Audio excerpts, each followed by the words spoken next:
Último bloque de 52 minutos, Nicky. A ver, ¿cómo vamos a presentar? Vamos a hablar de Gary Villorti. ¿Vos sabés quién es Gary Villorti? No tenés ni la más Y un pálida idea. pantallazo general. Era un periodista de Rosario. Sí, sí, eso lo sé. Muy importante. La era de oro del periodismo.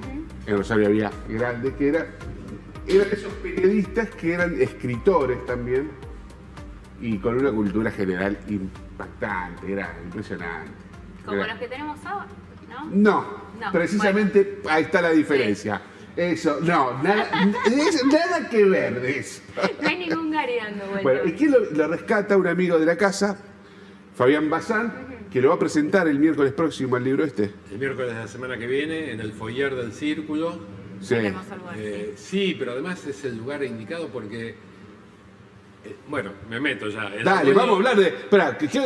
¿Qué es el libro? A ver, contanos qué escribiste. ¿Qué escribiste ahora, Fabián? El libro surgió porque Homo Sapiens está cumpliendo 45 años, Mirá. la librería y la editorial, y quería festejarlo homenajeando a algunos personajes de Rosario, a Angélica Grodiller, a Rubén Naranjo y a Gary. Y yo fui siempre medio devoto de Gary, desde que lo conocí en el año 81. Empecé a guardar recortes de lo que escribía Gary, y Perico, que es el dueño de Homo Sapiens, Sí. pensó que yo podía encargarme de la biografía. Y te decía lo del Círculo, el abuelo de Gary es uno de los fundadores del Teatro del Círculo, y en el teatro hay una sala que se llama Villa Ortiz, en homenaje al abuelo. Sí. Así que Gary tenía mucha relación con el Teatro del Círculo, y calculo que estaría contento de que esta celebración que le vamos a hacer con la familia y con amigos, Qué bueno. y que yo que sea en el foyer del teatro. El libro es nosotros le pusimos como nombre Apuntes para una biografía imposible, porque Gary era un tipo desmesurado en todo. Sí. Era desmesurado en el amor, era desmesurado en la amistad, era desmesurado en la escritura, en la música, en el cine. Y tiene una cantidad de producción que es abrumadora. Yo he estado, cuando él falleció, los 5 hijos se dividieron las cosas de Gary, y a ninguno de los 5 hijos le entra en su casa la parte que le tocó, Wow. de libros, de discos, de escritos, de todo lo que era Gary, de las cosas que guardaba. Es un tipo que, si yo tengo que hacer una obra completa, digamos, me llevaría 20 tomos, Claro. 30 tomos, 40 tomos. Ahora, ¿cuál es esa inquietud de un periodista de un tipo de periodismo que está extinto ya? Sí, totalmente. Bueno, él no grababa con micrófono, con grabador. Él no hacía reportajes con grabador. Tomaba nota. Acá en el libro hay un reportaje a Jorge Luis Borges.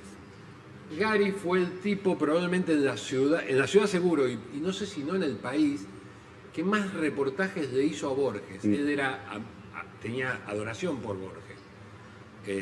Tenía dentro de sus 20.000 o 30.000 o 40.000 libros que tenía en su casa, tenía una biblioteca especial de Borges, y a lo mejor de un título tenía 15 ediciones diferentes. Era un delirio. Pero ninguno de todos esos reportajes que él le hizo los publicó en los diarios, en su diario en la capital, con la estructura de pregunta-respuesta, pregunta-respuesta y pregunta-respuesta. Él hacía crónica de lo que había hablado con Borges. Entonces te contaba, la sala estaba oscura en el Hotel Italia y vino la madre y le dijo, Giorgi, vamos.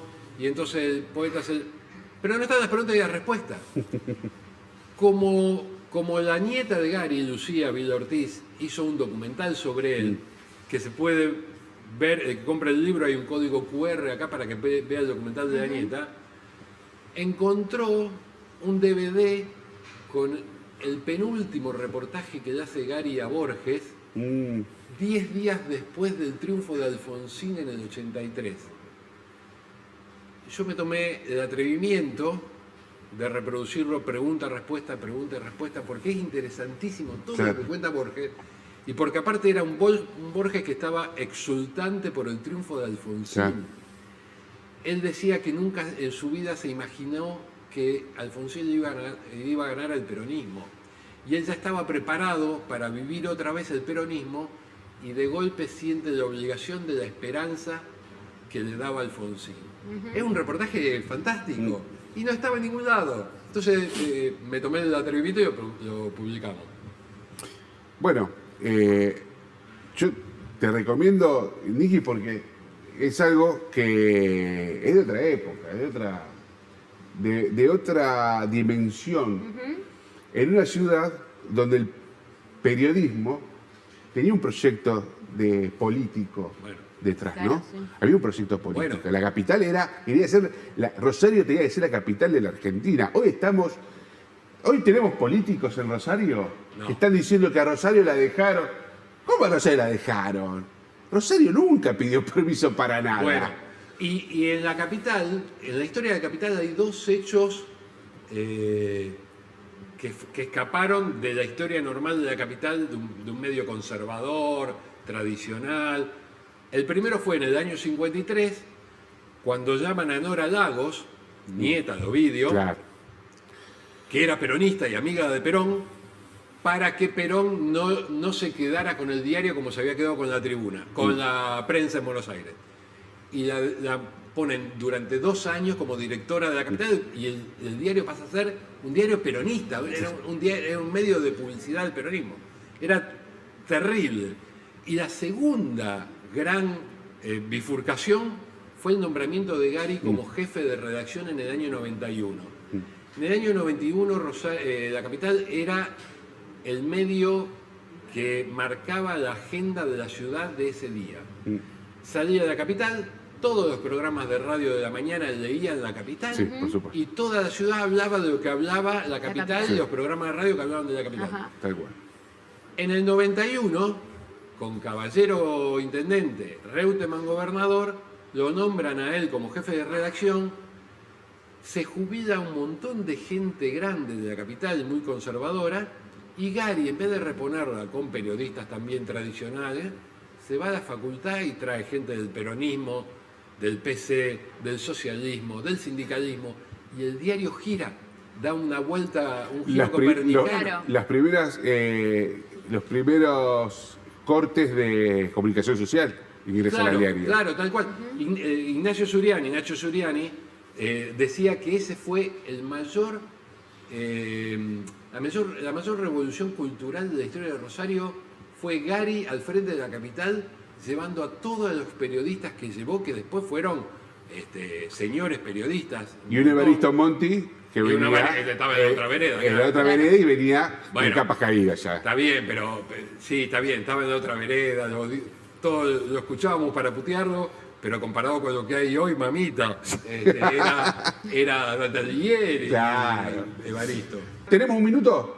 Bueno, tenemos. Mirá las cámaras estas que nos hace. A mí me hace Lástima más. que no se ven, lástima que la gente no las puede ver del No, otro lado tenemos porque que son unas felicitar cámaras espectaculares. a Roberto Bursich, a su equipo, a todas las chicas, los chicos que trabajan acá, porque hicieron una inversión muy grande Para que hoy nos veamos un poco en mejor. cámaras, son automáticas, ¿no? Sí, ¿Eh? sí, son Dice automáticas. Coti que está durmiendo, la Coti que ahí está durmiendo así. No, yo la estoy escuchando. Está con las patas arriba del coso porque ahora se toda la No, cámara. los chicos acá están siempre atentos. No, aparte las cámaras no hacen el trabajo que hacen ellos. No, bueno, esa cámara le está sacando como 5 kilos mínimo. me está sacando. Sí, vienen con inteligencia artificial. Sí. hasta la semana que viene. Buen fin de semana.